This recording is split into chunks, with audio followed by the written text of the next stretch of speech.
Hello, future cadets. I hope all of you are staying safe and studying hard. So आज एक और बार मिल रहे हैं हम प्रचंड के एक और सेशन के साथ. Today is day 8 of प्रचंड and most likely this would be the last session of प्रचंड. So आज के सेशन में इन 8 दिनों के अंदर हमने पूरा करंट अफेयर जो upcoming NDA, CDS and CAPF exam के लिए अभी तक का इंपॉर्टेंट है वो सारा कवर कर लिया है. So what now is expected of you is, rather than reading multiple other sources of current affairs, just revise whatever has been taught to you and you would be in a good position to crack your exam. Those of you who are here for the first time, hi guys, I am Akshay and I would be helping you in this journey of becoming worthy of worthy. So जैसा हमने शुरू से एक M किया था प्रचंड series में कि आपको सितारा ज़ेब्रा बनाना है, ना कि आवारा zebra. What is the problem with the आवारा ज़ेब्रास कि ये रैंडम इधर उधर के करंट अफेयर्स पीडीएफ्स के पीछे भागते रहते हैं एंड कोर कंटेंट पे कभी फोकस नहीं करते. वेयर सितारा ज़ेब्रा हमेशा एक ही मंत्र को का पालन करता है, एक ही मंत्र का उच्चारण करता है, वो है रोटी, return on time invested. So 8 classes के अंदर हार्डली 20 स्लाइड में हमने पूरा का पूरा जितना एग्जाम का करंट अफेयर्स है वो पढ़ लिया और इसी के हैंड रिटन नोट्स बना लिए हैं इस तरीके से. तो अगर आप भी इन हैंड रिटन नोट्स को एक्सेस करना चाहते हैं तो टेलीग्राम चैनल को जाके ज्वाइन कर सकते हैं. वहां पे जिस स्टूडेंट ने सबसे कॉम्प्रिहेंसिव पीडीएफ में नोट्स हैंड रिटन नोट्स बनाए होंगे उनकी पीडीएफ हम पिन कर देंगे so that you can have a look at it. But उससे ज्यादा जरूरी रहेगा कि आपने लाइव क्लासेस देखी हो, because then you would be able to make much more sense of the notes, because notes are just the summary जो class में डिस्कस हुआ है उसका. So let's move with the today's topic. सबसे पहला है ये लॉरियस का world sports person breakthrough award of the year. Breakthrough यानी कौन सा ऐसा स्पोर्ट्स पर्सन जो एकदम से ब्रह्मांड के पटल पर चमका, लाइक अंडर द रेडार था बहुत लंबे टाइम से, अचानक से एमर्ज हुआ और पूरे आसमान पे छा गया. सो ये एक बहुत ही प्रेस्टिजियस अवार्ड है और इस बार न्यूज में इसलिए बिकॉज इंडिया के javelin thrower Olympic gold medallist Neeraj Chopra इसके लिए नॉमिनेट हुआ. अब बाकी जब फाइनल अवार्ड डिक्लेयर हो जाएगा किसको मिलेगा तब इस पे क्वेश्चन एक और बन सकता है. बट अभी क्योंकि द फर्स्ट ओनली इंडियन जो इस साल नॉमिनेट हुए हैं Laureus world breakthrough sports person of the year award के लिए, दैट्स नीरज चोपड़ा. तो एग्जाम में सवाल आ सकता है who of the following has been nominated, so Neeraj Chopra is going to be the answer. Lata Mangeshkar madam, सुप्रसिद्ध गायिका, 14 साल की उम्र से जिन्होंने म्यूजिक इंडस्ट्री में अपना पदार्पण किया, उसके बाद फिल्मों में गाने दिए और भी दादा साहेब फाल्के अवार्ड जीती, भारत रत्न उन्हें मिला. सो उनका दुखद निधन हुआ. प्राइम मिनिस्टर जी भी गए उनको सम्मान अर्पित करने. सो उनका निधन हुआ. All of us know this, so that's about it. So next is Rahul Bajaj. इनका भी दुखद निधन हुआ. Basically he was an industrialist. हमारा बजाज जो बजाज कंपनी के बारे में आप सभी जानते हैं, उसके one of the early Pioneers of the Bajaj company Rahul Bajaj, very outspoken person, उनका भी निधन हुआ. सो अगेन एग्जाम के लिए बस इतना ही पता होना चाहिए. Next is one ocean summit. This was an important summit. One ocean summit में इस बार बेसिकली थीम क्या थी? वन ओशियन समिट में the idea behind this year summit was कि इंटरनेशनल जो कम्युनिटी है वो कैसे सस्टेनेबली ओशियंस इकोसिस्टम को मैनेज कर सके ताकि आप ओशियन से रिसोर्सेज को भी एक्सट्रैक्ट कर सके और ओशियंस की हेल्थ हार्म ना हो, यानी उनका टेम्परेचर राइज ना करे, ओशियन का जो कार्बन लेवल है वो इंक्रीज ना करे. इन सबको लेके एक समिट हुई जिसको बोला गया वन ओशियन समिट. कहां पे हुई ये इंपॉर्टेंट है. So it happened in France. Modi ji ने भी इसमें एड्रेस किया, इसलिए इंडिया के लिए भी इंपॉर्टेंट है. So where did this one ocean summit happen? It happened at France. और कौन लोग ऑर्गेनाइज कर रहे थे? यूनाइटेड नेशंस ऑर्गेनाइज कर रहा था इसको along with the world bank. ठीक है, it happened in France and Modi ji also address this. Idea क्या था इसमें? What was the idea behind this one ocean summit? The idea was simple कि कैसे ओशियंस को एक सस्टेनेबल वे में मैनेज किया जाए एंड हाउ टू एंश्योर कि ओशियंस का की वजह से ओशियंस की हेल्थ, एनवायरमेंटल हेल्थ हार्म ना हो. ठीक है, तो वन ओशियन समिट कहां पे हुई? फ्रांस में हुई. एंड किसने करवाई? United Nations and world bank ने करवाई. बस इतना ही जरूरी है. ठीक है, आगे बढ़े. वर्ल्ड सस्टेनेबल डेवलपमेंट समिट ये हर साल होती है, इंडिया में होती है. इंपॉर्टेंट नहीं है क्योंकि it is not called by a government organisation. एक प्राइवेट थिंक टैंक है TERI, the energy research institute. TERI एक प्राइवेट जो थिंक टैंक है वो इसको ऑर्गेनाइज कराता है, हर साल ये नई दिल्ली में होती है, ठीक है। So it happens in new Delhi every year. Next is Munich security conference.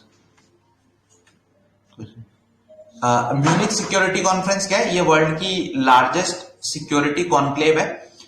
Essentially in it all the domains of security, so be it land, be it air, be it water, be it cyber, all these dimensions and their emerging technologies are discussed. So might be asked that where is Munich? World की largest security conference है Munich. So India also participated this year. India also showed its upcoming emerging technologies. So where is Munich? The question might be asked, or where is it organized? So it is organized in Germany. Munich is essentially a town in Germany.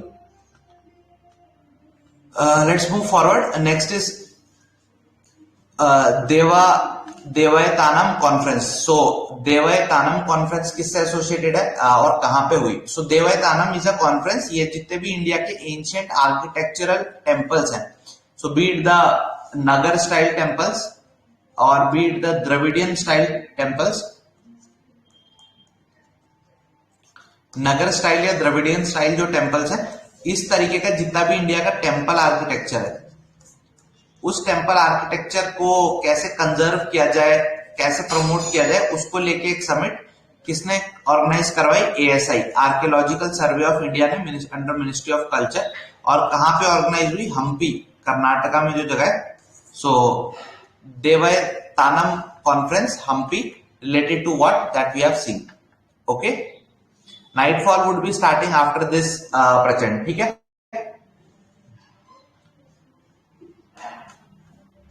Okay, ठीक है। So this is clear. Anjali, one ocean summit की कोई ऐसी specific theme नहीं थी।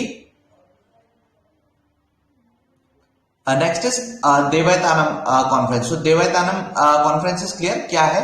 Temples से related है, archaeological survey of India ने करवाई और कहां पे करवाई? हम्पी में करवाई, ठीक है।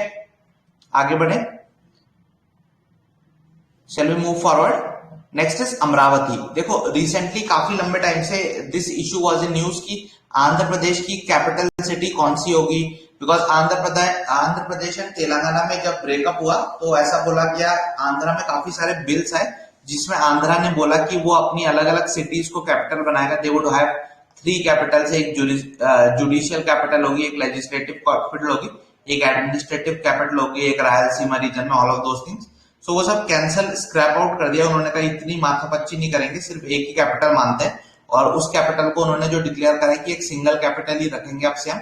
सो वो जो सिंगल कैपिटल उन्होंने डिसाइड किया दैट इज अमरावती, जो लंबे टाइम से ऑलरेडी चल रही थी, ठीक है। ओके, ठीक है। सो अमरावती आंध्र प्रदेश की कैपिटल, ठीक है।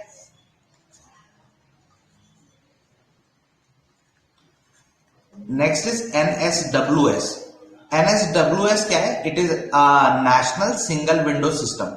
So national single window system मतलब क्या?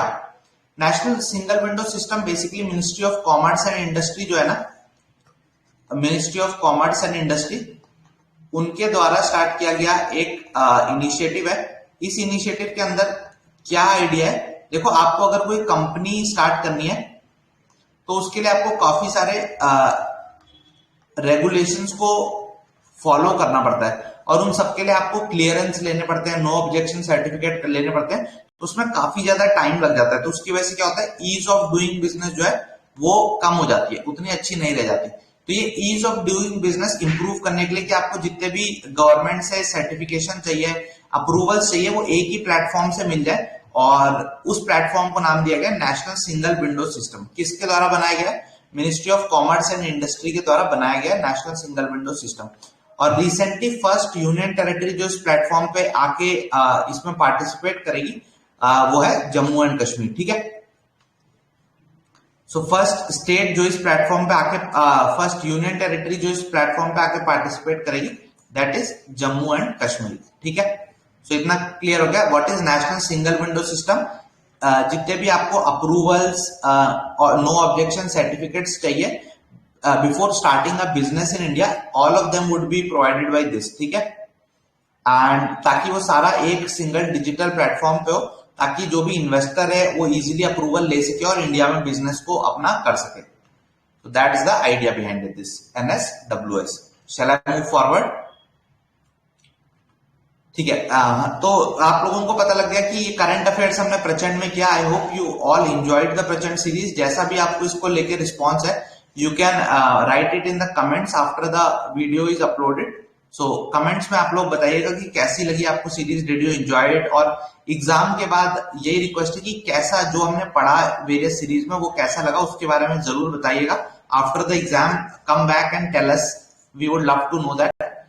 दूसरी चीज, कैप्टन तिरंगा जीके का मसीहा दोबारा से क्लासेस स्टार्ट कर रहे हैं इसमें। सो जो भी स्टैटिक सब्जेक्ट्स हैं आपके, be it history, be it polity, be it economy, be it geography, सारे सब्जेक्ट्स का जो स्टैटिक है, यानी वो जो कंप्लीट इन डेप्थ नॉलेज है, वो सीखने के लिए आप कैप्टन तिरंगा की क्लासेस अटेंड कर सकते हैं। Again it's free. Next important topic है ई वेस्ट इको पार्क। तो इंडिया का पहला ई वेस्ट इको पार्क कहां पे खोला जा रहा है? ई वेस्ट इको पार्क मतलब क्या कि जो भी आपका इलेक्ट्रॉनिक वेस्ट है, सपोज आपने कोई मोबाइल यूज किया, वो खराब हो गया, तो उसको रिसाइकिल करना होगा। सपोज आपने कोई फ्रिज यूज किया, वो खराब हो गया, वॉशिंग मशीन यूज की, वो खराब हो गई। So all of this is essentially what? Electronic waste.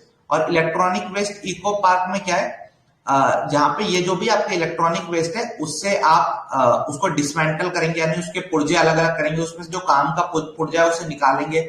अगर वही मशीन सही हो सकती है तो उसे रिफर्बिश करके दोबारा से सेल करेंगे। उसमें जो प्रीशियस मेटल है, जैसे निकल, ऐसे कोई रेयर अर्थ मेटल है, उसको भी एक्सट्रैक्ट करके अलग से वर्क करेंगे। तो एसेंशियली कबाड़ी वाला जो काम है उसको एक फॉर्मलाइज तरीके से, तो एक फॉर्मल कबाड़ी, सूट बूट वाला कबाड़ी का जो काम होगा उसको बोलते हैं ई वेस्ट इको पार्क। तो इंडिया का फर्स्ट ई वेस्ट इको पार्क कहां पे खुल रहा है? ये दिल्ली में एक जगह है, नरेला। तो नरेला इन Delhi. So it is being opened at Delhi. E-Waste Eco Park, India का first electronic waste eco park कहां पे खोला जा रहा है? That is being opened in Delhi. ठीक है। Shall I move ahead? ऐसे ही एक और है कारवान पार्क। तो ये हो गया इको पार्क। ऐसी एक है कैरावान पार्क। एसेंशियली टूरिज्म के लिए वो कहां पे बनाया जा रहा है? केरला में बनाया जा रहा है, but not very important, that's why I haven't included it. Next is statue of equality. वैसे हम इसको एक बार पहले डिस्कस कर चुके हैं, आई hope all of you remember it. तो उसमें हमने देखा था कि कैसे रामानुजाचार्य, जो एक बहुत बड़े भक्ति सेंट है, उनके नाम पे ये स्टैच्यू ऑफ इक्वालिटी बनाया जा रहा है। और हमने देखा था कि कैसे सबसे लार्जेस्ट मेटालिक स्टैच्यू होगा सिटिंग पोजीशन में। हमने ये देखा था कि ये पंच लोहा से बनता है। और मोस्ट इंपॉर्टेंट हमने देखा था कहां बन रहा है, ये हैदराबाद में बन रहा है, ठीक है। So I hope all of you remember all of those details. अब एक बार अगर आपने पुरानी क्लास पढ़ी है तो आपको उसका इसमें याद होगा। कमेंट करके बताना क्लास के बाद कि what was statue of equality, ठीक है।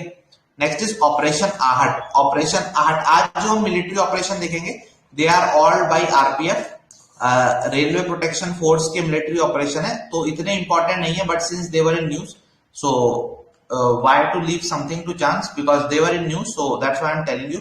ऑपरेशन आहट किससे शुरू है? आहट किसकी होती है?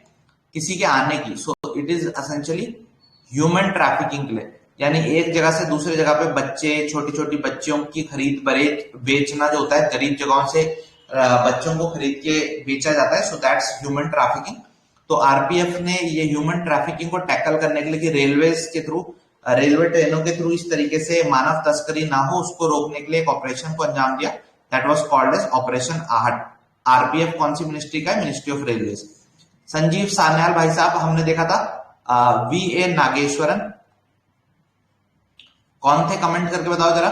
वीए Nageswaran, yes, he is the new chief economic adviser, जो इकोनॉमिक सर्वे बनाते हैं। बट इस बार हमने कहा कि since chief economic adviser was not there at that time, तो जो इस बार का इकोनॉमिक सर्वे था, that was prepared with the help of principal economic adviser to the government of India. तो अभी हमारे principal economic adviser to the government of India Shri Sanjeev Sanyal, और रिसेंटली उन्हें prime ministers economic affairs council, जो prime minister ने council बनाई है अपनी एड एंड एडवाइस के लिए, economic advisory council to the prime minister, उसमें भी इनको एक फुल टाइम मेंबर की तरह इंक्लूड कर लिया गया, ठीक है।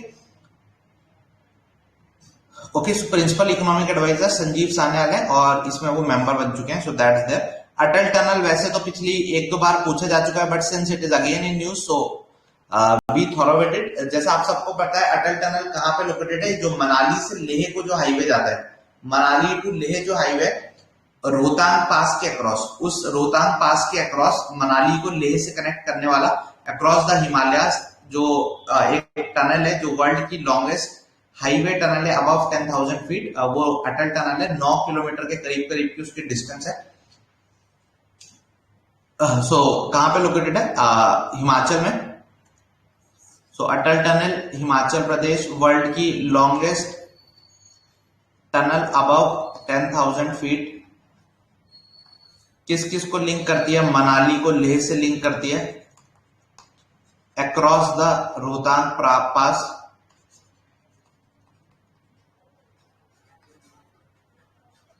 Okay, across the Rohtang pass, ठीक है। So this is clear. What is कितनी है? 9 किलोमीटर के करीब है।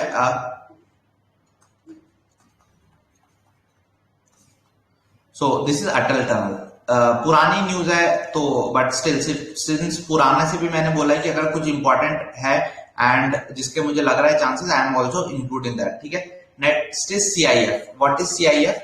सीआईएफ एक फेलोशिप प्रोग्राम है, कम्युनिटी इनोवेटर फेलोशिप। सो कम्युनिटी इनोवेटर फेलोशिप किनकी है? This is started by NITI Aayog का जो अटल इनोवेशन मिशन है, along with united nations development programme. और बेसिक आइडिया इसमें क्या है? बेसिक आइडिया इसमें यह है कि जो यूथ हैं, जो अगर कुछ अपनी सोशल एंटरप्रेन्योरशिप की कंपनी बनाना चाहते हैं, कोई ऐसी सोशल उन पे आइडिया है जो समाज की एक सोशल प्रॉब्लम को भी सॉल्व करे, while simultaneously generating some revenue, so that is called as social entrepreneurship। तो जो यूथ्स हैं उन पे अगर कोई सोशल एंटरप्रेन्योरशिप का ऐसा कोई आइडिया है, वो उसको इंप्लीमेंट करने के लिए उन्हें एक मेंटरशिप प्रोवाइड की जाए, फाइनेंस प्रोवाइड की जाए। उसके लिए जो एक फेलोशिप का प्रोग्राम स्टार्ट किया गया है नीति आयोग के अटल इनोवेशन मिशन ने यूनाइटेड नेशंस डेवलपमेंट प्रोग्राम के साथ, उसका नाम है CIF, community innovator fellowship. So what is CIF? Community Innovator Fellowship। और किन्होंने स्टार्ट किया है? This has been started by NITI Aayog. NITI Aayog के अंदर एक उनका अपना डिपार्टमेंट है अटल इनोवेशन मिशन का, उसने स्टार्ट किया along with united nations development programme. Basic idea क्या है? यूथ्स जो है हमारे देश के, उनको किस में प्रमोट करना? सोशल एंटरप्रेन्योरशिप में। यानी कोई ऐसा बिजनेस मॉडल क्रिएट करना जिससे ना सिर्फ वो प्रॉफिट जनरेट कर रहे हो, बट समाज की किसी एक प्रॉब्लम का भी समाधान कर रहे हो। So that's social entrepreneurship community innovator fellowship might be asked.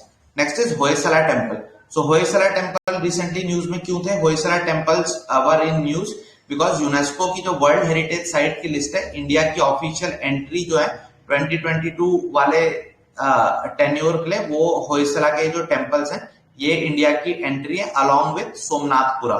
So Hoysala temples कहां के हैं? Belur. Hoysala temples of Belur along with Somanathapura. So Hoysala temples and Somanathapura India की ऑफिशियल एंट्रीज है। ये दोनों ही कहां पे लोकेटेड है? Both of these are located where? Both of these are located in Karnataka. Somanathapura and Hoysala temples both are located in Karnataka. And why are they in news? Because upcoming UNESCO की जो वर्ल्ड हेरिटेज साइट की cycle है, उसमें India की तरफ से 2020 में जो एंट्रीज सबमिट की गई हैं, that are Hoysala temple and Somanathapura. Both of them belong to Karnataka, ठीक है। ओके, ये जो पूरा कर्नाटका का आर्किटेक्चर आप देखोगे ना, that is called as Vesara kind of architecture. Vesara is essentially it's a mix of both Nagar style temples of north India and Dravidian style temples of south India. तो वेसरा आर्किटेक्चर पे ये बेस्ड है। यहाँ पे आपको स्टार पैटर्न में दिखेंगे, एक रेस करता हुआ हॉर्स दिखेगा। इसका आप फोटो देखोगे तब आपको और चीजें क्लियर होंगी, but this much only is important, ठीक है। Okay, next is T49। What is T49? T49 एक रेलवे टनल है जो उधमपुर और श्रीनगर को जम्मू एंड कश्मीर में लिंक करती है, and it is the longest tunnel जो इंडियन रेलवेज ने बिल्ड की हुई है, ठीक है। So it is the longest. इससे पहले पीर पंजाल टनल, वो भी अगेन उसी एरिया में थी, बट ये लार्जेस्ट या लॉन्गेस्ट टनल जो इंडियन रेलवेज ने बिल्ड किया है, that is the T49 tunnel. 12-13 kilometre के आसपास की है। So what is T49 tunnel? It is the longest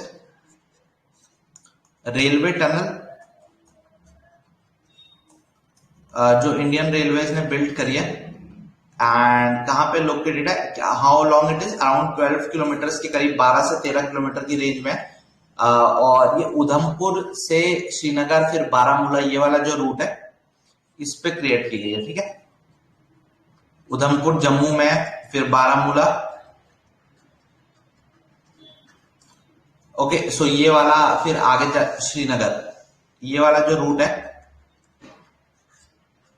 Udhampur से श्रीनगर देन बारामूला, ये वाला जो रूट है इस पे इसको क्रिएट किया गया T49 टनल, ठीक है। Okay, so this is clear. ये बेसिकली पूरी एक रेलवे प्रोजेक्ट है बहुत बड़ा, जो उधमपुर से आपको बारामूला तक लिंक कर रहा है, उसका ही पार्ट है। और यही जो प्रोजेक्ट है इसमें ही आपको आगे जाके दिखेंगे रेल ब्रिज, यानी केबल की मदद से रेल ब्रिज। तो आपने समुद्र के ऊपर दो पहाड़ों के बीच में केबल बांधी हुई है एसेंशियली। कैसे? सो एक पहाड़ ये है, एक पहाड़ ये है, तो आपने यहाँ पे एक केबल फंसाई, यहाँ पे एक केबल फंसाई, इस तरीके से यहाँ पे ऐसे फंसाई, फिर इसके बीच में एक सस्पेंडेड तरीके से आप ट्रेन चला रहे हैं rather than grounded pillars. First इस तरीके का जो cable laid, first ever cable laid rail bridge है, वो भी इसी प्रोजेक्ट का पार्ट है, T49 प्रोजेक्ट का। ये जो उधमपुर से बारामूला तक रेल प्रोजेक्ट बन रहा है, ठीक है। अंजी खाद ब्रिज करके बोल रहे हैं इस जगह को, अंजी रिवर है, अंजी रिवर है, तो अंजी ब्रिज करके आप नाम याद कर सकते हैं, जो इंडिया का first ever cable stayed rail bridge. तो ये जो T49 टनल वाला, ये जो उधमपुर वाला प्रोजेक्ट है, उधमपुर बारामूला, ये जो रेल लाइन प्रोजेक्ट है, इसमें एक चीज हमने देखी, T49 टनल जो इंडिया की लॉन्गेस्ट रेलवे टनल बनी है, और दूसरा ये अंजी ब्रिज। अंजी ब्रिज अंजी रिवर के ऊपर ही है, और ये क्या है, इंडिया का first ever cable suspended rail bridge है, ठीक है। सो उधमपुर बारामूला प्रोजेक्ट के पार्ट है T49 टनल और अंजी ब्रिज। अंजी ब्रिज भी कहां लोकेटेड है? जम्मू एंड कश्मीर में, जो अंजी रिवर है उसके ऊपर it's project is being build. Next is Medaram Jatra festival.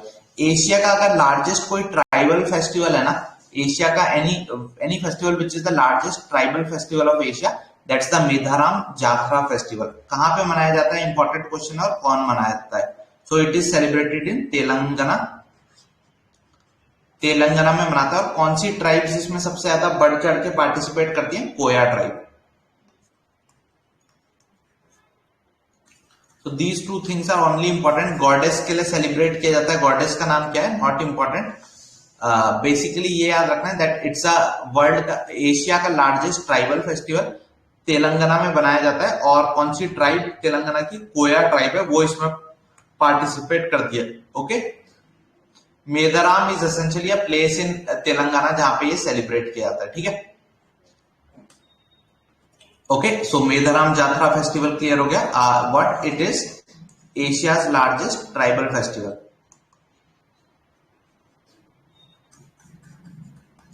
Let's move ahead, ठीक है। Next is water taxi. Now what is water taxi? Water taxi से हम क्या समझते हैं? देखो, हमने एक वाटर मेट्रो देखा था जो कोची में स्टार्ट हुई है। वाटर टैक्सी भी जेटीज के थ्रू एक जगह से दूसरी जगह पे ट्रांसपोर्टेशन के लिए टैक्सी सर्विस कहां पे स्टार्ट हुई है? किस जगह पे ये इकोनॉमिकली सस्टेनेबल होगी? रटना जरूरी नहीं है, कौन सी जगह है जहां पे लोग अफोर्ड कर पाएंगे इस तरीके की water taxi. So most likely Mumbai. So this water taxi project has been started in Mumbai. बस इतना ध्यान रखना है। Water taxi same as taxi, बस वाटर पे जेटीज के थ्रू ये रन करेगी, ठीक है। Okay, next is Gobardhan. What is Gobardhan? Basically ये पुरानी स्कीम है, ministry of new and renewable energies को ओरिजिनली पुश कर रही थी, this is for promotion of bio CNG, यानी बायोगैस को प्रोड्यूस किया जाएगा। इसकी फुल फॉर्म भी थी, बहुत लंबी सी पुरानी स्कीम है। बायोगैस का प्रोडक्शन यानी मीथेन जो है उसका प्रोडक्शन करना थ्रू एनिमल का जो वेस्ट आउट मटेरियल होता है उससे, और तो उसी को बायोगैस के प्रोजेक्ट को या बायो सीएनजी की तरफ को ले जाया जा रहा है। सो गोवर्धन प्लांट अब बन रहे हैं। तो असेंशियली गोवर्धन प्लांट का मतलब ये नहीं है कि वहां पे पैसा प्रोड्यूस हो रहा है, वहां पे गैस ही प्रोड्यूस हो रही है। That would be use for waste to wealth circular economy, इन सब फंडों के लिए, ठीक है। सो ध्यान रखना है कि गोवर्धन गैस प्रोडक्शन को लेके है, उसमें कोई पैसे से लेना देना नहीं है, ठीक है। अब देखो रिटर्न एग्जाम में आई एम श्योर कि आप सब अच्छे से प्रिपेयर कर रहे हो, तो रिटर्न क्रैक करोगे, लेकिन आप में से काफी सारे दोस्तों की एसएसबीज भी चल रही है। सो एसएसबीज क्लियर, अगर आपको प्रचंड से फायदा आया है, आई कैन अश्योर यू कल की सीरीज में आपको और ज्यादा मजा आएगा। ऑलरेडी काफी सारी रिकॉर्डेड वीडियोस कल की हम अपलोड कर चुके हैं। So make sure that you watch all those sessions, and SSB को लेके कोई भी डाउट है you can always ask. Next is Lachit Borphukan. अब Lachit Borphukan is one of my favorite characters from history. Not just because NDA में एक award होता है जो लचित बोरफुकान के नाम पे है। So अवेयरनेस एक्चुअली मुझे भी वहीं से मिली थी, ठीक है। Sanjeev Sanyal, Anshvardhan was in news because he is the principal economic adviser, और उन्हें prime ministers economic advisory council जो है उसमें भी उनको मेंबरशिप मिली है, ठीक है। ओके, ठीक है।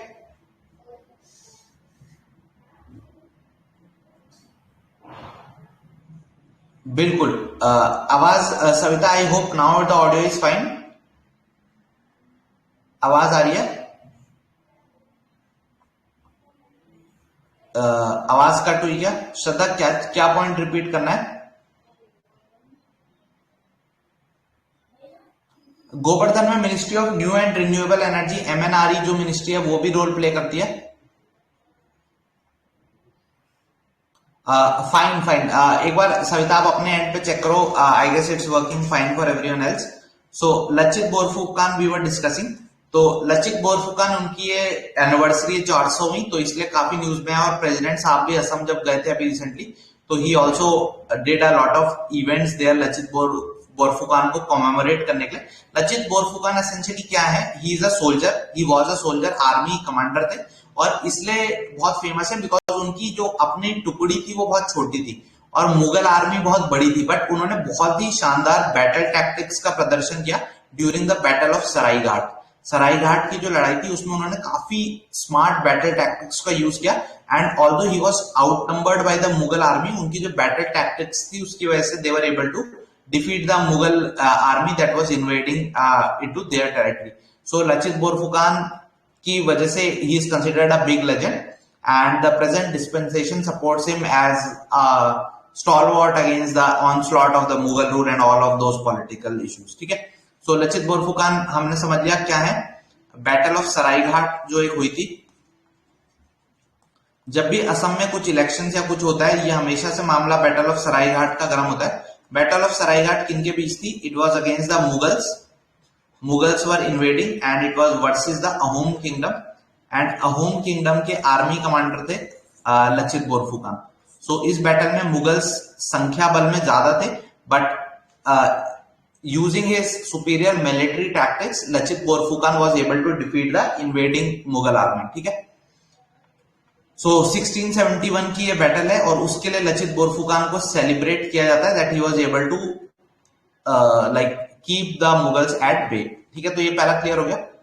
हु इज लचित बोरफुकान, उनकी एनिवर्सरी है तो उनको सेलिब्रेट किया जा रहा है, और उनका स्टैच्यू इनॉग्रेट किया गया है असम में, ठीक है। So that's the first part. दूसरा पार्ट है एक और बैटल सरायघाट देखी, एक और बैटल जो प्रेसिडेंट साहब जब अभी असम गए थे उन्होंने एक और बैटल जिसको सेलिब्रेट किया, that was battle of Alaboi war memorial. So essentially Alaboi war memorial, तो एग्जाम में सवाल आ सकता है अलाबोई वॉर मेमोरियल कहां पे है। सो अलाबोई वॉर मेमोरियल जो है वो भी असम में ही कंस्ट्रक्ट किया गया है, ठीक है। वहां असम की सॉल्ट लगाई गई है, ओके। और ये बैटल क्या थी, ये भी 1670 के आसपास की बैटल है, और इसमें भी सेम वही था कि मुगल्स और अहोम्स के बीच की फाइट थी इसमें, लेकिन Ahoms suffered reverses and many of the Ahoms were killed. So as a mark of respect to those fallen souls, Ahom Alaboi war memorial was inaugurated. So Alaboi war को लेके 1669 की वॉर है. एंड बैटल ऑफ सरायघाट जो लचित बोरफुकान ने फाइट की थी, that's another war. So in Wars को लेके 1671 की सरायघाट है. So that's Lachit Borphukan. दोनों चीजें कहां पे? असम में. सो प्रेसिडेंट जी गए असम और इनॉग्रेट किया, तो एग्जाम में दोनों चीजें आ सकती हैं. लचित बोरफुकान क्यों फेमस है, बैटल ऑफ सरायघाट कहां हुई, अलाबोय वॉर मेमोरियल कहां इनॉग्रेट हुआ, ये क्लियर है. ठीक है. नेक्स्ट, रैपिड एक्शन फोर्स के हम कुछ और ऑपरेशंस की बात करें तो एक और ऑपरेशन है उनका, ऑपरेशन नन्हे फरिश्ते. नन्हे फरिश्ते में कुछ नहीं है, जो रेलवे स्टेशन में छोटे बच्चे छूट जाते हैं उनको वापस लाके उनके माँ बाप तक पहुंचाना, खोया पाया पोर्टल टाइप की चीज, ऑपरेशन नन्हे फरिश्ते था. ठीक है. Not very important, can skip it. Next है जीवा प्रोग्राम. जीवा प्रोग्राम किसका है पहले तो ये पता होना चाहिए. Who is the brain behind the Jiva programme? It's a programme of NABARD. ये जो एग्रीकल्चर एंड रूरल डेवलपमेंट के लिए जो बैंक है नाबार्ड, उसका द्वारा स्टार्ट किया गया एक प्रोजेक्ट है जीवा प्रोग्राम. और इसमें आइडिया क्या है? वही सेम एग्रो इकोलॉजी का जो आइडिया है. एग्रो इकोलॉजी, एग्रो इकोलॉजी का मतलब क्या कि एग्रीकल्चर हम एक सस्टेनेबल फैशन में करें. एग्रीकल्चर क्लाइमेट सस्टेनेबल होना चाहिए. मतलब क्या कि आप ऐसा ना करें कि आपने फिर वो ट्यूबवेल से पानी खोदे जा रहे हैं, पानी खोदे जा रहे हैं और जमीन के अंदर पानी ही नहीं बचा. नहीं, ऐसा एग्रीकल्चर करना है जो क्लाइमेट स्मार्ट हो, जो एनवायरमेंट को हार्म ना करे. ऐसे इनसीडेंट यूज ऑफ फर्टिलाइजर्स नहीं करना है. फर्टिलाइजर्स को बहुत ही लिमिटेड अमाउंट में यूज करना है. ऑर्गेनिक क्रॉप्स को ग्रो करना है, ऑर्गेनिक फर्टिलाइजर्स यूज करना है, और सॉरी ऑर्गेनिक मैन्योर यूज करनी है. सो एग्रो इकोलॉजी की अप्रोच को प्रमोट करने के लिए, वाटरशेड्स डेवलपमेंट इंप्रूव करने के लिए नाबार्ड ने एक प्रोग्राम स्टार्ट किया, जीवा प्रोग्राम. तो नाबार्ड के द्वारा स्टार्ट किया गया प्रोग्राम जीवा प्रोग्राम किससे डील करता है? एग्रो इकोलॉजी बेस्ड प्रोग्राम्स को प्रमोट करने के लिए, नेचुरल फार्मिंग, ऑर्गेनिक फार्मिंग, वाटरशेड्स, इन सब चीजों को प्रमोट करने के लिए नाबार्ड ने ये इनिशिएटिव स्टार्ट किया है, जीवा प्रोग्राम. ठीक है. Shall I move ahead? Next is heal by India. Heal by India क्या है? ये भी अगेन एक इनिशिएटिव है भारतीय सरकार का. इसमें क्या है, जो एमबीबीएस कराने वाले कॉलेज हैं या एमडी कराने वाले कॉलेज हैं, उनमें जो एजुकेशन के स्टैंडर्ड्स हैं, हमारे यहाँ जो डॉक्टर्स बन रहे हैं उनकी जो क्वालिटी ऑफ डॉक्टर्स हो वो तो अच्छी निकल के आए. सो उसी को लेके गवर्नमेंट ने हील बाय इंडिया एक इनिशिएटिव स्टार्ट किया है. बिकॉज अभी आपने देखा Ukraine crisis was so much in news, और one of the reasons why India was so much concerned by the Ukraine crisis was because India के काफी सारे स्टूडेंट्स यूक्रेन में एज मेडिकल स्टूडेंट्स आते हैं. द रीजन बीइंग इंडिया में medical की seats कम है, and so that's why medical teaching के लिए बच्चे जो डॉक्टर बनना चाहते हैं उनको अपॉर्चुनिटीज नहीं मिलती, and then they go to Ukraine. So government in India is looking to promote heal by India for strengthening the country's educational institutions in the health sector, ताकि अभी जैसे इंडिया के स्टूडेंट्स बाहर जा रहे हैं मेडिसिन पढ़ने के लिए, दुनिया के देशों के लोग इंडिया में आके हेल्थ को पढ़ सकें. ठीक है. सो इसको लेके हील बाय इंडिया को लेके एक इनिशिएटिव इंडिया अभी पुश कर रहा है. अभी इस पे काफी बात चल रहा है. Ministry of health and family welfare is pushing this. अभी जब इसकी डिटेल्स और आ जाएंगी then we would be knowing much more, but अभी क्योंकि थीम बाहर आ चुकी है, सो बस थीम अभी पता होना चाहिए. हील बाय इंडिया क्या है, किस लिए न्यूज में है, वो हमने देख लिया. Let's move forward now. ठीक है. यस, अहोम डायनेस्टी के लिए लचित बोरफुकान ने फाइट किया था. ठीक है. Okay, let's move forward. Next point is electric vehicles. So the state that has become the first in the registration of electric vehicle, जहां पे सबसे ज्यादा इलेक्ट्रिक व्हीकल आरटीओ में आके रजिस्टर हो रही है या बिक रही है, वो कौन है? उत्तर प्रदेश. ठीक है. इलेक्ट्रिक व्हीकल्स में सबसे आगे जो अग्रणी प्रदेश है वो उत्तर प्रदेश है. नेक्स्ट इज संगीत तानसेन फेस्टिवल. संगीत तानसेन फेस्टिवल एक म्यूजिक फेस्टिवल होता है, बस कहां पे होता है ये पता होना चाहिए. It happens in Gwalior. क्यों बता रहा हूं? क्योंकि तानसेन परसे, तानसेन का असली नाम बता सकता है कोई? ओरिजिनल नेम कमेंट करके बताना. Real name of Tansen. और इसको जो तानसेन का टाइटल है ये टाइटल किसने दिया था? Both these questions have been asked by UPSC. Tansen को तानसेन टाइटल किसने दिया था and original name of Tansen क्या क्या था? तो संगीत तानसेन फेस्टिवल मनाया जाता है, बेसिकली म्यूजिक फेस्टिवल है। एंड कहां पे मनाया जाता है? So it is celebrated where? It is celebrated in Madhya Pradesh, Tansen festival. ठीक है, so that's clear. Shall I move ahead now?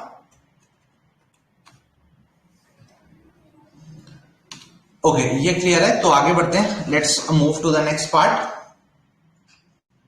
हाँ बिल्कुल, Ramtanu Pandey is the correct answer. So he, उनका ओरिजिनल नेम रामतनु पांडे है एंड अकबर के कोर्ट में he was actually one of Akbar's navratna, but शुरुआत से वो नवरत्न नहीं थे। He came from Madhya Pradesh to him. So yeah, ठीक है। नहीं बेटा, ढिंचैक पूजा और तानसेन में वही रिश्ता है जो असली प्रचंड और नकली प्रचंड के बीच है। ठीक है, टाइम लगेगा। सो संगीत तानसेन फेस्टिवल देख लिया। Next is Divya Hegde. So why is Divya Hegde in news? Any reason why Divya Hegde is in news? Can anyone tell me?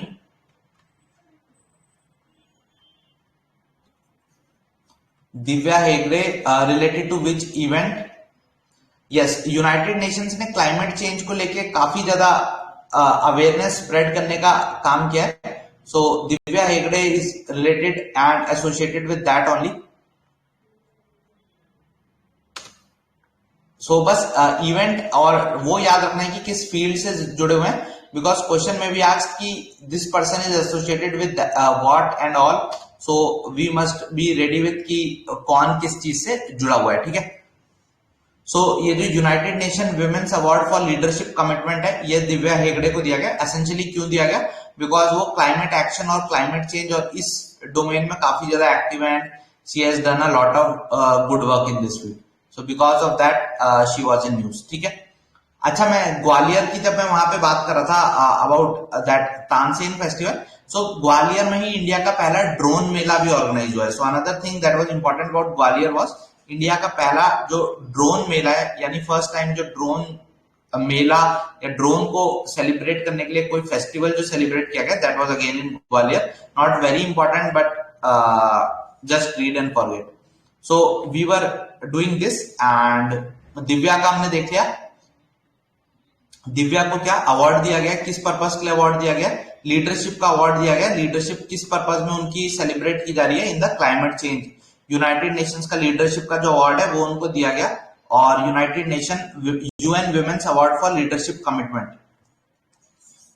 So UN women एक ऑर्गेनाइजेशन है, अवार्ड फॉर लीडरशिप कमिटमेंट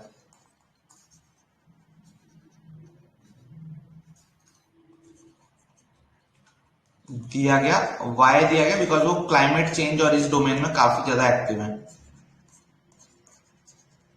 ठीक है, फाइनली वो 4:30 आ गया, जिस 4:30 का आप सभी को इंतजार था। काफी सारे स्टूडेंट्स पूछ रहे थे 4:30 क्या है। सो 4:30 को स्किप कर दें क्या अभी, या एंड में डिस्कस करें, या डिस्कस कर लें 4:30? एक्चुअली मुझे भी याद नहीं आ रहा 4:30 क्या था। 4:30 आ गया, स्किप कर दें? नहीं, प्राजक्ता कोहली को तो दूसरा अवार्ड दिया गया, यूथ एनवायरमेंट चैंपियन वाला दिया गया, नॉट दिस वन। ठीक है, और प्राजक्ता कोहली वाला हम देख सकते हैं। ठीक है, ये 4.5 चलो सस्पेंस ही छोड़ देते हैं, आगे बढ़ते हैं। ठीक है, नेक्स्ट आ जाते हैं रिहाना पे। So you can stand under her umbrella. बस पहले एग्जाम क्रैक कर लो। सो बारबाडोस की ओरिजिनली रिहाना यूएसए की नहीं है, Barbados is an island country, तो वहां की है। और बारबाडोस की सबसे फेमस सिटीजन आप रिहाना को एक तरीके से मान सकते हैं। सो इसीलिए रिहाना को सेलिब्रेट करने के लिए जो उन्होंने नेशनल हीरो का दर्जा दे दिया है। तो जो बारबाडोस की सरकार है, because it Barbados became a republic after so long, because इससे पहले बारबाडोस जो था वो क्या बोलते हैं, जो यूके की क्वीन होती थी उसके अंडर पे ही उनका जो एक टिट्यूलर हेड होता था वो होता था। बट वर्ल्ड की न्यूएस्ट रिपब्लिक बनी है Barbados. So Barbados since has become world's newest republic. तो जब उन्होंने कहा कि अब हम वर्ल्ड्स न्यूएस्ट रिपब्लिक बन चुके हैं, तो अब हम अपने नए नेशनल हीरोज बनाएंगे। तो उन्होंने अपना नेशनल हीरो किसको बनाया है? अपना नया नेशनल हीरो बनाया है रिहाना को। उन्होंने बोला इन्होंने हमारे देश का इतना नाम फेमस किया, ऊंचा किया। So she has been made the national hero, declared national hero by the Barbados की सरकार। ठीक है, ओके, यस। सो बारबाडोस का क्लियर हो गया, बिल्कुल। यूएनएससी और क्लाइमेट चेंज, देखो क्लाइमेट चेंज को एक तरीके से एक सिक्योरिटी थ्रेट मानने के लिए प्रपोजल आया था यूनाइटेड नेशंस सिक्योरिटी काउंसिल में कि क्लाइमेट चेंज को एज अ एक सिक्योरिटी थ्रेट माना जाए और उस पर फिर वोटिंग हो और यूएनएससी उसे एक सिक्योरिटी थ्रेट घोषित करे। इंडिया ने इसके फेवर में वोट नहीं किया, India voted against this. India ने बोला यार क्लाइमेट चेंज एक कोई सिक्योरिटी की चीज नहीं है और क्लाइमेट चेंज सबको इफेक्ट करता है, और यूएनएससी में हम जानते हैं सिर्फ 15 डेज ही है। तो काफी सारे रीजन दिए इंडिया ने क्लाइमेट चेंज, ये जो क्लाइमेट इमरजेंसी है उसको एक सिक्योरिटी थ्रेट ना माना जाए और उसको उसके जो जनरल मैकेनिज्म है उसके थ्रू डील किया जाए। तो ये प्रपोजल एग्जाम में ये आ सकता है कि क्लाइमेट चेंज को एज अ सिक्योरिटी थ्रेट लाने के लिए यूएन में जो वोट होने वाला था उसमें कौन कंट्रीज थी जो ये सजेस्ट कर रही थी कि it should be treated as a security threat, यानी क्लाइमेट इमरजेंसी को एक सिक्योरिटी थ्रेट की तरह डील किया जाए। और उसका जो वोटिंग था जिसमें इंडिया ने उसके अगेंस्ट वोट किया, ओरिजिनल प्रपोजल वो किन देशों का था? So they may just I ask this that this original proposal was of which countries? So कोई कमेंट करके बता सकता है, because India did not vote in favour of this. If you would realise, India said कि नहीं, we wouldn't be supporting this decision, the right way to deal with climate change problem is to deal with it with at the UNGA, United Nations General Assembly, United Nations Framework Convention on Climate Change, and not in the UNSC. Climate change और जो security है, जो UNSC की primary domain है, वहां पे इन दोनों को एक साथ डील नहीं करना चाहिए। तो ओरिजिनल रेजोल्यूशन कौन दो देश लेके आए थे? Ireland and niger. और इंडिया ने इस प्रपोजल का सपोर्ट नहीं किया। तो ये पूछ सकते हैं, who were those brain behind this, who were pushing for this proposal? So these were the two countries that were pushing the proposal. India did not comply with this proposal. ठीक है, okay. So next is Novavax. Novavax क्या है? What is नोवोवैक्स? Vaccine है, बिल्कुल सही, Covid को लेके vaccine है। कोविड की वैक्सीन इंडिया की तरफ से जो सीरम इंस्टीट्यूट ऑफ इंडिया है, उनका बहुत बड़ा contribution towards the science and technology domain is this Novavax. और फर्स्ट कंट्री आउटसाइड इंडिया जिसने इसको इमरजेंसी यूज अप्रूवल दे दिया है एंड दो कंट्रीज को काफी ज्यादा यूज कर रही है, दैट्स इंडोनेशिया। सो इंडोनेशिया ने इसको काफी ज्यादा पुश किया है and it's allowing its country and its citizens to use this. So Novavax again was in news. India में इसका जो वर्जन है वो सीरम इंस्टीट्यूट ऑफ इंडिया बना रहा है और इंडोनेशिया में it's being marketed as Covovax. ठीक है, और ये कैसी वैक्सीन है? इट्स प्रोटीन बेस्ड वैक्सीन, तो it's a protein based version. आगे बढ़ते हैं। नोवोवैक्स नॉट वेरी इंपॉर्टेंट था बट सिंस देख लिया थोड़ा सा था। हाँ, nightfall would be starting most likely from tomorrow. So Monday से मोस्ट लाइकली हम नाइटफॉल क्विज स्टार्ट कर देंगे। It would be happening on YouTube, most likely YouTube पे ही करेंगे, so that you can participate in the live quiz. Most important questions इसमें practice होने वाला है। Pre-IQs along with जो most expected questions है उनको मैं इसमें डाल रहा हूँ of all the subjects, NDA, CDS, CAPF तीनों के previous year करेंगे ताकि you are exam ready, because we want to test you before the UPSC actually tests you. Next is Rajachari. What is Rajachari और who is राजाचारी? बेसिकली ये NASA ने इनको commander declare किया। He has been declared mission commander of the crew 3 mission. So NASA के बंदे हैं Rajachari, Indian origin के है, इनको मिशन कमांडर डिक्लेयर किया गया। किस मिशन का? क्रू 3 मिशन का। और क्रू 3 मिशन एसेंशियली क्या है? क्रू 3 मिशन एक मिशन है जिसमें एस्ट्रोनॉट्स आउटर स्पेस में जाएंगे, इंटरनेशनल स्पेस स्टेशन में जाने वाले हैं। So NASA along with SpaceX is sending its astronauts to International Space Station और राजाचारी जो इंडियन ओरिजिन है, he has been declared its mission commander। बस इतना पता होना चाहिए। Next is Dhawan 1। ये धवन 1 क्या है? धवन 1 इंडिया की एक कंपनी है प्राइवेट, स्काईरूट। स्काईरूट एक एरोस्पेस की कंपनी है इंडिया की प्राइवेट। तो स्काईरूट के द्वारा जो पहला इंडिया का privately developed fully cryogenic rocket engine है, उसका नाम है धवन 1। सो धवन 1 सतीश धवन के नाम पर रखा गया।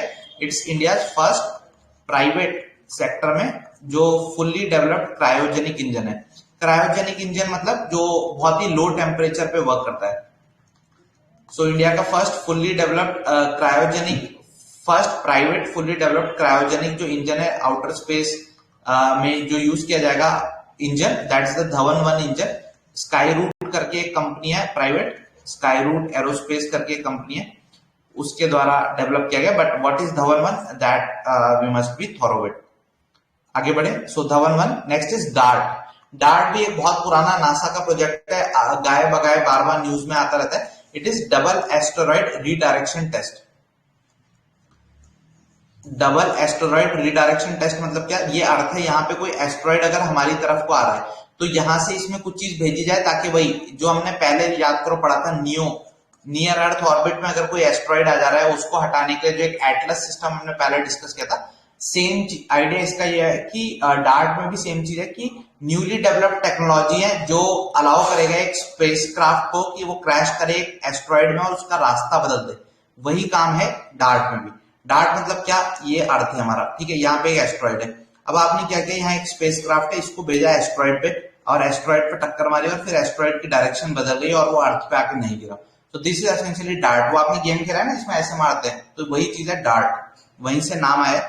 आपने डार्ट मारा, इस पे टकरवाया इससे और इसकी डायरेक्शन बदल गई। So that's dart. Green grids initiative, ये COP26 जो कॉन्फ्रेंस हुई थी उसमें इंटरनेशनल सोलर अलायंस और यूके ने मिलकर ये ग्रीन ग्रिड्स इनिशिएटिव को प्रमोट किया है। इसमें एसेंशियली आइडिया क्या है, वन सन है तो one world and one grid. तो इस आइडिया को प्रमोट किया जा रहा है कि दुनिया की जितने भी इलेक्ट्रिक ग्रिड्स हैं उसको सोलर एनर्जी, उसका सोलराइजेशन हो और उसमें एनर्जी का फ्री ट्रांसफर हो एक जगह से दूसरी जगह। ऑल ऑफ इस तरीके की मीठी मीठी बातें, बट अभी जब इम्प्लीमेंट होगा तब जाके पता चलेगा इसमें कि असल में व्हाट इज हैपनिंग। अभी तो सिर्फ इतना ही याद करना बनता है दैट ये किसका इनिशिएटिव है। This is the initiative of international solar alliance along with UK and it was launched during the conference of parties 26. It was launched at COP26 और इसमें क्या हो रहा है, one sun one world one grid का जो agenda है उसको आगे पुश किया जा रहा है, ठीक है। So that's about the green grids initiative. Next is floating city. World की first floating city. Floating city जैसे आपको पता है समुद्र ओशियंस का सी लेवल राइज हो रहा है, सम ऑफ द आइलैंड्स में गेट संक। तो उसी सिचुएशन को फाइट करने के लिए, पहले से ही उसके लिए रेडी रहने के लिए फर्स्ट फ्लोटिंग सिटी कहां पे स्टार्ट की गई है, ये बुसान जो एरिया है साउथ कोरिया का, बुसान इन साउथ कोरिया, वहां पे first floating city of the world establish की गई है। और इसको स्टैब्लिश करने में यूएन का भी बहुत बड़ा हाथ है। UN along with some of the other organisations, UN habit या यूएन हैबिटेट जो होता है उसने भी इसको फॉर्म करने में काफी इंपॉर्टेंट रोल प्ले किया। तो वर्ल्ड की first floating city Busan South Korea, UN habitat has played an important role. Next is LDC. LDC lower division clerk नहीं है, LDC is least developing countries. So recently क्या हुआ है, कुछ countries least developing countries, कुछ countries जो LDC का दर्जा जिनको प्राप्त था उनसे दर्जा ले लिया गया है और बोला गया नहीं अब आप लीस्ट डेवलपिंग कंट्रीज नहीं हो, अब आप डेवलप करने लगे हो, आप उस कैटेगरी से बाहर आ गए हो। सो बांग्लादेश हमारा पड़ोसी राज्य, नेपाल एक और हमारा पड़ोसी देश और तीसरा लाओस, इन तीनों को इस कैटेगरी से अब बाहर ला गया है। तो ये देश विरोध कर रहे हैं कि नहीं नहीं नहीं हमें तो एलडीसी रखो। क्यों? क्योंकि अगर आप एलडीसी होते हैं तो आप अपने देश का सामान दूसरे देश में एक्सपोर्ट करते हैं तो उस पर टैक्स कम बढ़ता है। तो बांग्लादेश कह रहा है कि हमें इससे और फायदा मिले, हमारे टेक्सटाइल की एक्सपोर्ट और बढ़े। तो वो कह रहा है नहीं हम गरीब हैं, हमें गरीब रखो, क्योंकि जो गरीब होता है वो इंडियन आइडल और बिग बॉस इजीली जीत जाता है। तो ये चाहते हैं कि हमें अभी भी गरीबी का दर्जा दिया रखा जाए। So that's LDC. Bangladesh, Nepal and Laos, तीन देश उस कैटेगरी से हटाए जा रहे हैं। कौन हटा रहा है? यूनाइटेड नेशंस हटा रहा है क्या? ये एलडीसी का दर्जा कौन देता है? सो ये यूनाइटेड नेशंस का जो जनरल असेंबली है वो रिजोल्यूशन पास करता है कि this they would be moving to the developing country group from this. Usually 3 साल के अंदर कर देते थे, बट इनकी जो स्टडी की गई ओवर अ 5 ईयर पीरियड इनकी स्टडी, इनकी इकोनॉमी को स्टडी किया गया कि इनकी ग्रॉस नेशनल इनकम कितनी है, या ह्यूमन एसेट्स की कितनी वैल्यू है, और इकोनॉमिकली ये कितने वल्नरेबल है। कहीं ऐसा तो नहीं है आज अर्श पे है कल फर्श पे आ जाएंगे, ऐसा तो नहीं है। उसके बाद ये सब स्टडी करके इनको सिलेक्ट किया गया। शरबत गुलाब, अगर आपने एक बहुत पुरानी फोटो देखी हो द अफगान गर्ल की, उसका नाम था शरबत गुलाब, ठीक है, नॉट वेरी इंपॉर्टेंट, बस नाम पता होना चाहिए। Next is AUKUS. ऑकस तो आपको पता होगा, जैसे क्वाड था, क्वाड की में 4 देश हैं, India, Japan, Australia and USA.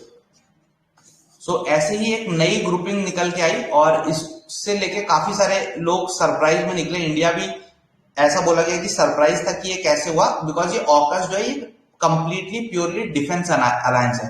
किस किस की? ऑस्ट्रेलिया, यूके एंड यूएसए, इन तीनों की डिफेंस अलायंस है। मिलिट्री डिफेंस की डोमेन नाम पे ही फोकस है कि डिफेंस अलायंस है। वेयर क्वाड ने बोला था that we are Indo Pacific focus but we are not country specific, and मतलब हम किसी कंट्री को टारगेट नहीं कर रहे, ना ही हम सिर्फ डिफेंस को टारगेट कर रहे हैं। We are focused on a region specific organisation. Where AUKUS जो है ऑस्ट्रेलिया, यूके और यूएस की जो अलायंस है, ये एक कैसी अलायंस है? It's a defence alliance clearly. और क्यों ये सब इशू आया था? बिकॉज ऑस्ट्रेलिया की एक डील चल रही थी रिगार्डिंग न्यूक्लियर सबमरीन्स, और यूएसए ने बोल दिया था उसको कि that we would be supplying these submarines to you, and because of all that a lot of noise was there, ठीक है। सो ऑकस क्या है, क्लियर हो गया। नेक्स्ट इज दुनिया की पहली बिटकॉइन सिटी कहां पे स्टैब्लिश हो रही है? उसी कंट्री में जिसने बिटकॉइन को सबसे पहले लीगल टेंडर डिक्लेयर किया, it's in El Salvador, central American country El Salvador. वहीं पे first bitcoin city is being established. Finally we have Indus dolphin census. Indus dolphin census कहां हो रहा है?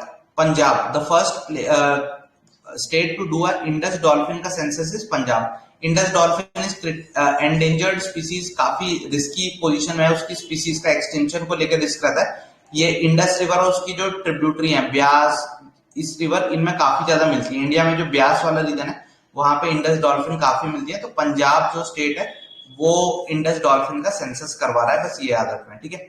नेक्स्ट इज स्वदेश प्रोजेक्ट। स्वदेश प्रोजेक्ट याद करो, पहले भी हम एक बार पढ़ चुके हैं। एनसीबीआरआई जब मैंने बताया था आपको, national centre for brain research, जो एक हरियाणा में सेंटर है, मैंने बोला था वहां पे एक मल्टी मॉडल एमआरआई मशीन लगाई जा रही है जो वर्ल्ड की फर्स्ट है, और इंडियन ब्रेन्स को वो स्टडी करेगी। तो उसी प्रोजेक्ट को अब एक फैंसी सा नाम दे दिया गया है, स्वदेश प्रोजेक्ट, ठीक है। तो हरियाणा में एक मल्टी मॉडल एमआरआई मशीन लगाई जाएगी और वो इंडियन ब्रेन्स का एक डेटाबेस कलेक्ट करेगी, और उस पूरे प्रोजेक्ट को नाम क्या दिया गया? स्वदेश प्रोजेक्ट, ठीक है।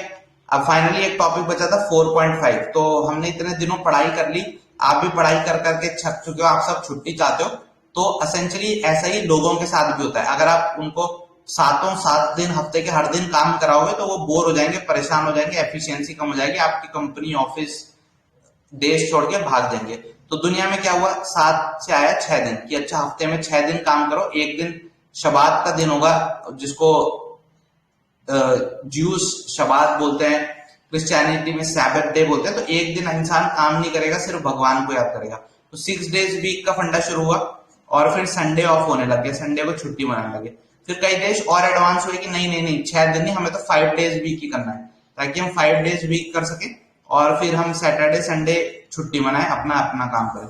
तो अब उतने में भी मजा नहीं आया। दुनिया के लोगों ने कहा नहीं, हमें और आराम चाहिए, मशीनें तो आई हैं। तो अब लोगों ने बोला कि हम सिर्फ 7.5 डेज अ वीक ही काम करेंगे, यानी 4.5 डेज ही काम करेंगे, और बाकी के जो 2.5 दिन है उसमें हम आराम करेंगे, ठीक है। तो कौन सी पहली जगह है जहां पे 4.5 डे वर्क वीक? कौन सी ऐसी जगह है जो फर्स्ट कंट्री बनी है to transition to a 4.5 day work week वाला system? So answer is UAE, ठीक है। सो आपका 4.5 को लेकर जो क्वेरी थी वो भी आई होप शांत हो गई है। और इसी के साथ प्रचंड के जो मेजर करंट अफेयर्स थे, we are done with those major current affairs, ठीक है। So that's pretty much about Prachand. अभी भी अगर कुछ करंट अफेयर्स का बचेगा तो अब जब हम नाइटफॉल के क्वेश्चंस प्रैक्टिस करेंगे ना, व्हेन अगर मुझे और भी कुछ करंट अफेयर्स में लगेगा इंपॉर्टेंट, तो उनको वाया क्वेश्चंस मैं आपके नाइटफॉल में इंक्लूड कर दूंगा। बट मोस्ट लाइकली जो हमने प्रचंड में पढ़ा दैट इज वेरी कॉम्प्रिहेंसिव, इसके बाहर से आंसर्स क्वेश्चंस आने की बहुत कम चांसेस है। फिर भी प्रैक्टिस के लिए हम नाइटफॉल्स में क्वेश्चन और प्रैक्टिस करेंगे। But most important thing now, अगर आप करंट अफेयर्स के पॉइंट ऑफ व्यू से दिमाग को खाली करना चाहते हो, just go and revise whatever we have studied. इसके हैंड रिटन नोट्स जिन जिन स्टूडेंट्स ने बनाए हैं, आप टेलीग्राम के वर्दीशाला चैनल पे आके मुझे मैसेज कर देना। अगर आपका पीडीएफ अच्छा होगा तो definitely we would share it and we would pin it also so that many students can see. But PDF तभी काम आएगी आपके यार if you have seen the videos, because वो बहुत ही वन लाइनर है और अगर आपने अपने नोट्स बनाए that is the best thing. So I will take your leave here with this. I hope you enjoyed the Prachand series. कैसी लगी सीरीज वो एंड में बताना when we would upload the video. YouTube पे इस वीडियो को upload कर देंगे, सो उसके बाद you can tell me how did you like the series, did you benefit from the series, because it takes a lot of time and energy to build this content. So I hope you enjoyed it and exam के बाद definitely बताना कि इससे कितने question आए। I would look forward to your review and suggestions. और nightfall के लिए तैयार रहिए। नाइटफॉल में जो भी क्वेश्चंस प्रैक्टिस करेंगे, अगर आपको लगता है आपका स्टैटिक वीक है या करंट वीक है, इस समय the only thing that you need to do is practice quality questions and revise. Don't solve random questions. Just focus on whatever is being delivered in the Nightfall series. उससे जो भी question practice करा जाए उनको practice करो। अगर उन questions को आप अच्छे से प्रैक्टिस करोगे ना, you would see the difference yourself. अभी भी you don't have to lose hope. We still have a lot of time. मतलब कई लोग ये सोचेंगे कि अभी भी टाइम नहीं, बेटा अभी भी हम पे काफी ज्यादा टाइम है। सो अभी भी जो लोग सोच रहे हैं कि सर नहीं टाइम अब बचा ही नहीं, अभी भी जो लोग लूज कर रहे हो, I would just like to convey this message to you. Don't give up, don't quit until and unless the bell has rang. जब तक एग्जाम कंप्लीट होने की लास्ट घंटी ना बज जाए तब तक होप लूज करने का कोई फायदा नहीं है। और आपको मोटिवेट करने के लिए एक बहुत स्पेशल सेशन एक गेस्ट के साथ हम इसी हफ्ते करने वाले हैं। 31 मार्च को 8 PM पे टेलीग्राम पे we would do a session with a colonel of the Indian Army who has been a paratrooper, and he would be motivating you and he would be a part of the Vardishala family. So be ready and attend that. ठीक है? Okay. So any doubt you have, please ask it in the comments and I would love to address that. बाकी मिलते हैं जल्दी। And how was the series वो please comment में छोड़ के बताना यूट्यूब पे जब वीडियो अपलोड करेंगे, so that I can get an idea and other aspirants can also know कि whether you like the series और not. I personally enjoyed a lot in making the series. So that's all, bye bye, Jai Hind, thanks a lot for your time. Yes बिल्कुल सही, बिल्कुल तिरंगा भी revive करेंगे। Yes we would be reviving Tiranga. बिल्कुल बिल्कुल तानाशाह, you are spot on. ठीक है, अगर आप मेरे को रीच आउट करना चाहते हैं यार, आप टेलीग्राम पे मैसेज कर सकते हैं। टेलीग्राम पे आई एम एक्सेसिबल। उसके अलावा इंस्टाग्राम पे भी यू कैन ऑल्सो रीच। ठीक है, बिल्कुल 10 अप्रैल का जो युद्ध है वो बिना प्रचंड के जीतना थोड़ा मुश्किल है। सो बी रेडी विद दैट। ठीक है, स्वदेश स्किप हो गया बेटा। स्वदेश का मतलब सिर्फ इतना सा याद रखो, ये वर्ल्ड का first multi modal MRI scanning system है और उस इंडिया फोकस्ड है। इंडियन के जो लोगों के सिर हैं उसके सिर को स्कैन करके डेटाबेस बनाने का उसमें आइडिया है। ठीक है, प्रचंड की 8 क्लास है यशवी, ये लास्ट क्लास थी आज प्रचंड की। इसके अलावा जो करंट अफेयर्स का हिस्सा बचेगा वो हम अलग से क्वेश्चंस के थ्रू, अगर कुछ मुझे इंपॉर्टेंट लगेगा, वैसे कुछ बचेगा नहीं तो इससे ही आप कर सकते हैं। और वीडियो यूट्यूब पे अपलोड करेंगे तो वहां पे जाकर जरूर देखना और वहां पे लाइक और शेयर करना अपने दोस्तों को, because we want the message to reach to the maximum students that what is the right way to prepare current affairs and how much current affairs to prepare for the exam. ठीक है, Nobel prize questions के through सविता we would practise, because Nobel prize हमने already पिछली प्रचंड में पढ़ा हुआ है। So Nobel prize we have already done in the last Prachand. सो अगर हाँ एक और चीज, अगर आप पुराना करंट अफेयर्स भी कुछ देखना चाहते हो तो ऑलरेडी द प्रीवियस प्रचंड is uploaded on Telegram. For the sake of brevity I am not including it in this, but हाँ वो पुरानी प्रचंड में ऑलरेडी हम कवर कर चुके हैं। You can watch that. ठीक है, उसके अलावा जो भी कुछ होगा वो हम क्वेश्चंस के थ्रू तो ऑब्वियसली देखेंगे आगे। ठीक है, so that's all from my side यार। Thanks a lot for your time. Bye bye, Jai Hind. बिल्कुल लाएंगे तानाशाह। अच्छा ठीक है, तो पुराने प्रचंड का भी कुछ अगर इंपॉर्टेंट लगेगा मुझे, बहुत ही इंपॉर्टेंट, तो मैं एक और सेशन प्रचंड का देख लूंगा, डोंट वरी। बट अभी के लिए this much I guess would suffice, ठीक है। बट हाँ, ये सब यार तभी पॉसिबल होगा because we dear viewer depend on you for our growth and sustenance, because we are not funded by any of the large organisations, we are not selling courses here. हमारे hashtag और हमारा discount code कुछ नहीं है जो आप use करके discount ले सकते हो। We are already free and we want to remain like that forever, and for that we need your constant love and support. Bless us with that as you have been blessing us till now. Thanks a lot. I hope you enjoyed the series. Do leave your feedback. Bye bye. Jai Hind.